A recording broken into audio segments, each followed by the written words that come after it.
Hi, Andrea St. Amand. Let's talk about that camel card we drew yesterday for the energy of this week. I want to talk about it being a fire animal with the camel, and also the idea of a journey or a pilgrimage. And I'm not doing this just because of the card. I'm doing it because that thing ricocheted and boomeranged back on me so fast in one day, which I thought was kind of funny. But really what that card is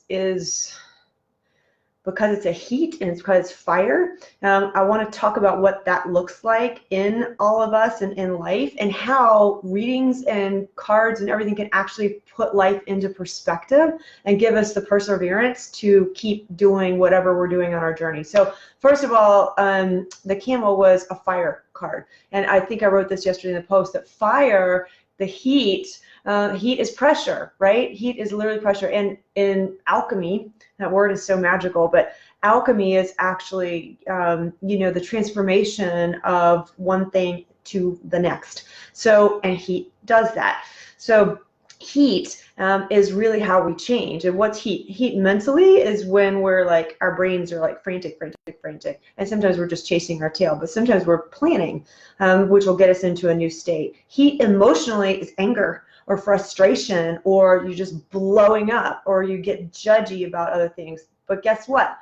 That usually takes us into some sort of transformation. How many of you guys would not make a change unless you got so angry and fed up you couldn't take it anymore, and then you like made the change, right? But if you hadn't been angry in the first place, you might be like, yeah, everything's fine. I'll just stay. I'll stay in the job. I'll stay in the relationship. I'll stay whatever. Like, you gotta have that heat working up in you in order to make that change. And of course, heat and pressure physically is shows up as illness or disease or something that makes us really uncomfortable, so we end up changing. But I wanted to just share with you my day yesterday for several reasons, because one, of how fast that card boomeranged about the heat and the change and the journey of the camel taking the journey. I'll get into that in the later part of this video. But I also want to share with you, like, I don't want you all to think that, and it's a real common misconception, that everything's just so easy for me, or for other people you see on the internet, or for other people who are doing readings or doing kind of magical, miraculous things. It doesn't come easily. It doesn't come without struggle. It doesn't come without being in the soup and getting your butt boiled. But you keep going, and that applies to any task that you guys might be undertaking, or any change you're undertaking. So yesterday, I'm always working with mentors. I'm always trying to go deeper with my practice of psychic and mediumship readings. And energy is really like reading all energies, because the deeper I go, the more I'm going to be able to help people, and the more I can provide real healing. And it never fails that right when I start to, like, okay, I got this like one thing, then spirit will just come in and slap me and throw some heat on me and make me like feel like I just like want to quit and like go to bed crying, which I did last night.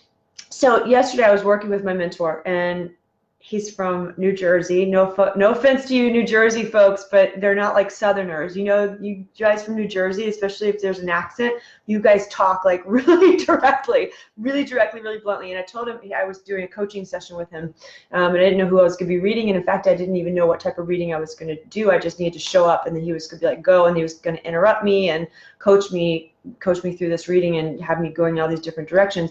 I stupidly set my intent that I wanted to screw up 6 ways to Friday, because I'd rather screw up in front of him and have him coach me through it than with a client, or stay safe with a client, which a lot of us who do readings, a lot of us who do anything, whether it's art, writing, any sort of profession, there are so often that we're going to just stay in our lane because we're like, oh, well, this is what I know, and I'm not going to practice out of there. And if I practice outside my comfort zone, I'm going to totally screw up. And that is true. We do screw up until we learn to get better. So I told him going in, I'm like, don't pull your punches. I don't want you to be nice to me. You know, I mean, he's nice, but I don't need like a pat on the head, because that's not why we're doing these sessions. I need to get deeper and deeper and better with my craft. So as it turns out, I was reading his wife. like, oh my gosh, like the pressure, I felt like all that pressure. I totally felt the pressure. The heat was on. And then he actually wanted me to do a psychic reading on him as psychic. He wanted me to divine her next 6 months, which of course was divining his next 6 months too, because he's married to her. And I like got a deer in headlights because I'm like, I don't like doing psychic. I don't like telling the future. I don't know what the future is going to hold. Y'all could change your mind at any minute. I don't know what's got, that's how I was trained. And I just literally I got stuck. And I realized why later, and I'm going to share that with you all too, but I just got stuck, and I got stuck in like every area, and then I got all up in my head, and then I'm like, I couldn't even do the reading. It was terrible. I mean, I did do the reading. It was absolutely horrible, which, it was what it was. I will say it's better than any reading I gave a year ago. It's just horrible by my standards now. And I just, of course, my ego wanted to impress this person. And really what I was there for was to learn. But when the reading was over, his wife leaves. He's like, well, that was shallow. And I'm like, oh, I don't want to be shallow. I'm trying to go deep. But I learned a lot from it. I learned more in that hour coaching session, which totally kicked my ego to the curb and down the sewer. But I learned so much. And I literally, Joe, by the end of the day, I was just like crying. And I realized like crying was such a release, that I was releasing so much like stuff, so many expectations I've been having on myself, so many like things that,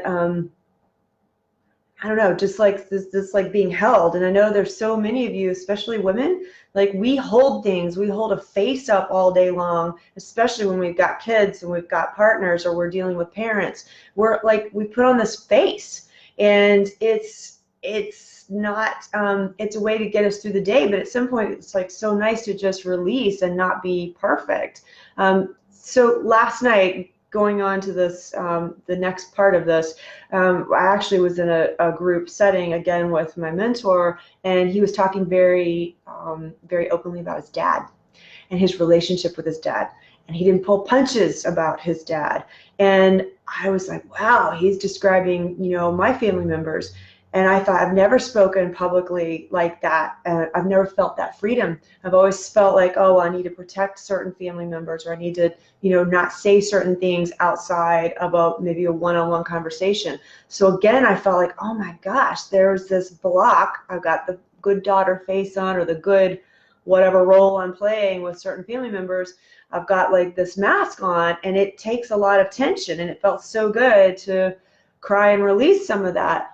But I realized the reason I got stuck with my mentor in the reading earlier in the day, and I was a deer caught in headlights, was because there's still that thing in me where I don't feel like I can speak freely. And I know a lot of you guys will resonate with that. You just can't get on, a reading when you're channeling, or even me on this video, I just got to go. I got to say, even if I sound like a blooming idiot, I have to just like talk. And I realized that I spent last week, with some family members that I was good at drawing some boundaries with, but I'm not speaking freely. And that came up in my reading. So this work, any sort of spiritual work, is in order to serve other people, we're always going to have to go, it's always going to bring up stuff in ourselves that we need to keep working on and keep like digging deeper and keep releasing. The second part of this video about the card, though, is the journey. So the camel is not just the fire animal, because I felt the fire yesterday, right? The camel is also the journey. It's about a journey. And the funny thing is, I drew a personal card for myself. I want to show y'all out of my Phantasmagoric Theater deck. This is so cool. And guess what I pulled yesterday for myself? This is the Chariot.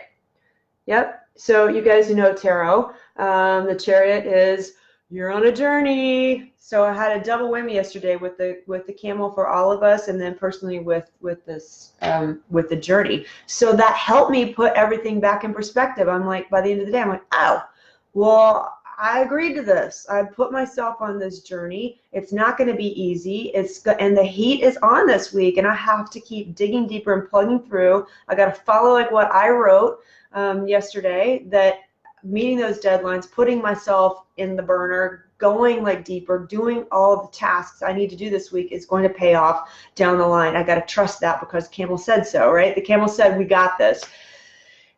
Having that in perspective and not just getting caught up in my head of like, man, I screwed up today. Man, I didn't do this well. Or, oh my God, there's all this like stuff going on. I just want to cry and go to bed and just like having that in perspective, like, yeah, because the heat is on. You agreed to this. It is a journey. That's the deal. It just like kind of took some stuff out of my own hands. And it actually all kind of made sense and allowed me to see things in a bigger perspective, allowed me to feel my emotions, but allowed me not to get stuck in my ego. I recognized my ego, but I didn't get stuck in it and I didn't wallow there. So I was able to like, all right, I got to keep digging deeper and I want to keep going this week because that's the deal. The other thing I want to say about a journey is that because that idea of the camel and you're being on a journey, you might not know where you're going, but you have the resources within you to get you to where you need to be. And that idea of that inner pilgrimage, or even a vacation, an actual journey, it's not easy. Think about even a vacation. Even if you have like an all-inclusive resort, you got to have the hassle of getting yourself there, which is probably going to involve some airport issues where you're out of your control. You're going to be in a country or in a space that's not your ordinary thing, which is good because that will give you a new perspective. But it can also raise issues. So I have another separate family member who went on a vacation recently, and it's like, you know, from the outside looking in, a dream vacation, but there were family members involved. And what happened through that journey is that she really went on inner journey and got angry, got hurt, felt betrayed, and allowed all of that heat being on, allowed her to see something very clearly and make a change that she's going to make now back at home. So journeys aren't easy, but I want you guys to stick with them. And this week, if there's turmoil and chaos, just stick with it. Just keep going, keep digging deeper, allow yourself to cry, allow yourself to struggle, because it's not like other people are out there like doing it easier than you are. We're all living here on Earth with the same earthly rules of gravity and the same slow freaking like manifestation process here. It's slow, but keep at it and keep like putting one foot in front of the other. And this is actually where cards and readings help, because you can get a different perspective. So when I do Akashic Records readings, I hear so many people, because that's a soul level, deep energy level reading. And it's like, these are your rocks in the storms. And I have so many people a year later, 2 years later say, I still have what you sent me. And I keep going back to it because it puts everything back into perspective. Like, oh yeah, that's my energy. That's who I am. That's okay. These are my struggles. These are going to be my energetic weaknesses. It's okay. I got it. It just puts everything into perspective. So reach out if I can help you. Reach out if you are struggling. You don't have to struggle alone. Reach out with any questions. But this week, know that you are literally the metal, suffering that heat and turmoil, but you're turning into gold. That's the alchemy of this week. So embrace that alchemy, love it. Okay, well, you don't have to love it, but you can cry through it. And the camel says, we got this, and we do have this. All right, reach out if I can help you. Bye.